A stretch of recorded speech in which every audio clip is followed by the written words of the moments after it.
తండ్రి కుమార పరిశుద్ధాత్మ త్రియేక దేవుని నామం పేరిట అందరికీ కూడా వందనాలు తెలియచేస్తూ కొద్దిసేపు దేవుని యొక్క వాక్యాన్ని మనం శ్రద్ధగా జాగ్రత్తగా ఆలకించడానికి ప్రయత్నం చేద్దాం. ప్రసంగి గ్రంథకర్త జ్ఞాని అయిన సొలొమోను అంటున్నాడు, ప్రసంగి గ్రంథం 10వ అధ్యాయము 14-15 వచనాల ద్వారా, కలుగబోవునది ఏదో మనుష్యులు ఎరుగక యుండి. కలుగబోవునది ఏదో మనుషులు ఎరుగక, రేపు ఏం జరగబోతుందో, భవిష్యత్తులో ఏం జరగబోతుందో మనుషులు ఎరుగనటువంటి వారుగా ఉంటున్నారంట. సో భవిష్యత్తులో ఏం జరగబోతుందో తెలియకుండా ఉండేటువంటి వారికి ఈ మాట చెప్తున్నాడు జ్ఞాని అయిన సొలొమోను. ఏ మాట చెప్తున్నాడు 15వ వచనంలో అంటే, ఊరికి పోవు త్రోవ ఎరుగని వారై. కలుగబోవునిది ఏదో ఎరుగని వారు, ఊరికి పోవు త్రోవ ఎరుగని వారు. What happens next? తర్వాత ఏం జరుగుతుందో తెలియకుండా బ్రతుకుతున్నారంట మనుషులు. 2, ఊరికి పోయేటువంటి మార్గము త్రోవ తెలియకుండా బ్రతుకుతున్నారంట. సో కాబట్టి తర్వాత ఏమి జరగబోతుందో తెలుసుకోకుండా చనిపోతే అది చాలా ప్రమాదకరము అని జ్ఞాని అయిన సొలొమోను సెలవిస్తున్నాడు. అదే రీతిగా ఎక్కడికి వెళ్తున్నామో ఆ మార్గం తెలియకోకుండా గనక మనం సిద్ధపడితే ఆ ప్రయాణం కూడా చాలా ప్రమాదకరము అనేటువంటి విషయాన్ని ఇక్కడ తెలియజేస్తున్నట్లుగా మనం చూస్తూ ఉంటున్నాం.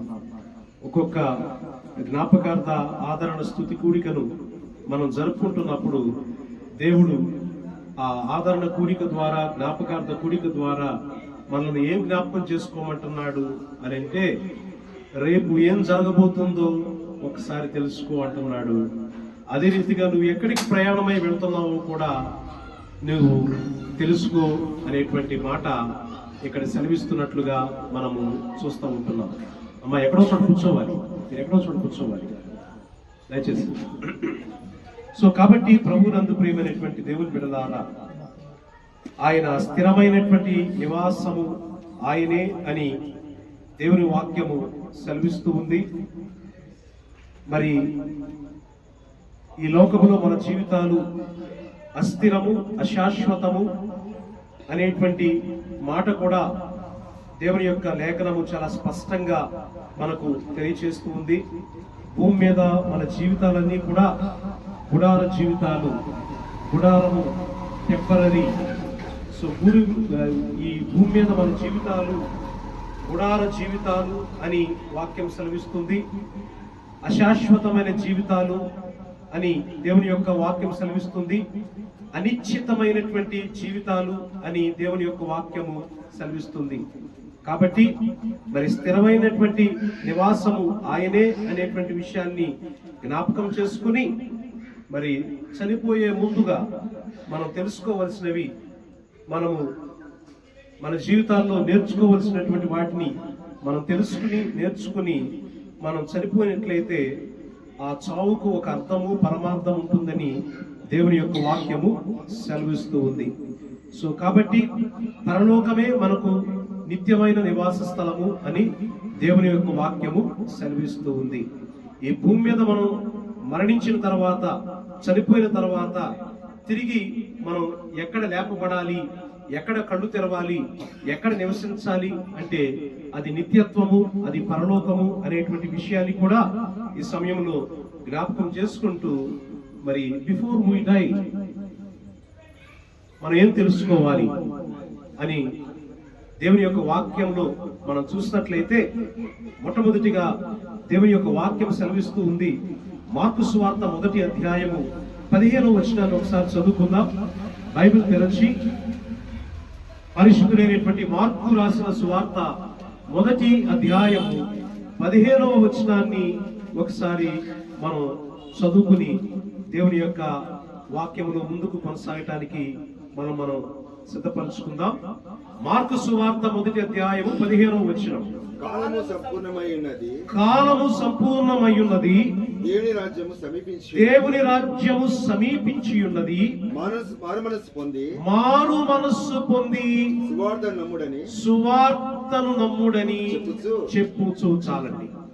సో కాబట్టి బిఫోర్ వి డై, మనము చనిపోక ముందు నిత్యత్వములో ప్రవేశించటానికి, పరలోకాన్ని చేరుకోవటానికి, ఆ మోక్షంలో అడుగు పెట్టడానికి దేవుడు చెప్పేటువంటిది ఏంటి అని అంటే, మొట్టమొదటిగా కాలము సంపూర్ణమై ఉన్నది, దేవుని రాజ్యము సమీపించి ఉన్నది, కాబట్టి మారు మనస్సు పొంది సువార్తను నమ్ముడి అని చెప్పుచు. ఏదో నమ్మాలంట మనం. ఏమి నమ్మాలి? సువార్తను నమ్మాలి. సో మనుషులుగా మనం రోజుకి రకరకాల వార్తలు వింటాం, రకరకాల వార్తలు చెప్పుకుంటాం. అవునా? కొన్ని వార్తలు వింటుంటాం, కొన్ని వార్తలు చెప్పుకుంటాం, కొన్ని వార్తలు చేరవేస్తా ఉంటాం. ప్రశ్న ఏంటంటే, నీ వార్త సువార్తేనా? నువ్వు మాట్లాడుకునే వార్త, లేదా ఇతరులకు చేరవేసే వార్త, లేకపోతే ఇతరులకు పంచుకునే వార్త, నీ వార్త సువార్తేనా అనేది ఈ రోజున మనం జ్ఞాపకం చేసుకోవాలి. ఎందుకంటే వార్తలు నమ్మమని చెప్పటంలా, వార్తలు నమ్మమని చెప్పటం లేదు, కానీ సువార్తను నమ్మమని మాత్రం దేవుని యొక్క వాక్యము సెలవిస్తూ ఉంది. మరి మనుషులముగా మనం లేచిన తర్వాత పడుకునే లోపు రకరకాల వార్తలు వింటాం, రకరకాల వార్తలు మాట్లాడుకుంటా ఉంటాం, రకరకాల వార్తలు చేరవేస్తా ఉంటాం, రకరకాల వార్తలు మనం అటు నుంచి ఇటు, ఇటు నుంచి అటు మనం పంపిణీ చేస్తూ ఉంటాం. అయితే ప్రశ్న ఏంటంటే, నీ వార్త సువార్తేనా? ఎందుకంటే సువార్తను నమ్ముకోవాలి. కాలము సంపూర్ణమై ఉన్నది, దేవుని రాజ్యము సమీపించి ఉన్నది. ఎందుకంటే నమ్మి బాప్తిస్మము పొందిన వాడే రక్షింపబడను, నమ్మని వానికి శిక్ష విధించబడును అని ఇదే మార్కు సువార్త ఆఖరి అధ్యాయంలో మనం చూస్తూ ఉంటాం, మార్కు సువార్తలో.